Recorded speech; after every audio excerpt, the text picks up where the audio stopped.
दीर्घ एक मास है अघोषित विद्युत काट समस्या को नहीं ग्रामवासी मध्य असंतोषर वातावरण सृष्टि करता। समय विद्युत विभाग 5 जन कर्मचारी ग्रामवासी हाबुड़े पड़ा पर ग्रामवासी द्वारा दीर्घ 5 घंटा अटक रहिले असह्य ताती सांगक क्रमागत विद्युत काट को नहीं ग्रामवासी मध्य दीर्घ दिन हेब उत्तेजना लगी रही। एभली दृश्य देखा मिली रायगड़ा जिला विषमकटक ब्लॉक अंतर्गत कुंभार धाबुणी ग्राम विद्युत विभाग निकट में विद्युत समस्या को नहीं ग्रामवासी तरफ बारंबार अभियोग सत्वे कौन समाधान न एभली परिस्थिति उपुजी।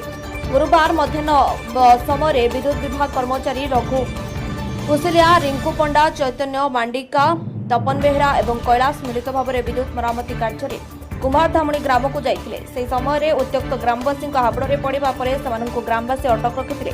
खबर पाई विद्युत विभाग जंत्री निरंजन बेउरा विषमकटक पुलिस सहायतार घटनास्थल में पहुंची उत्त्यक्त ग्रामवासी आलोचना करने आसंता 7 दिन मध्य विद्युत समस्यार समाधान प्रतिश्रुति पर अटक थिबा विद्युत कर्मचारी ग्रामवासी कबलरू उद्धार कर। विषमकटक काशीनाथ पाल रिपोर्ट, रिपब्लिक ओडिशा।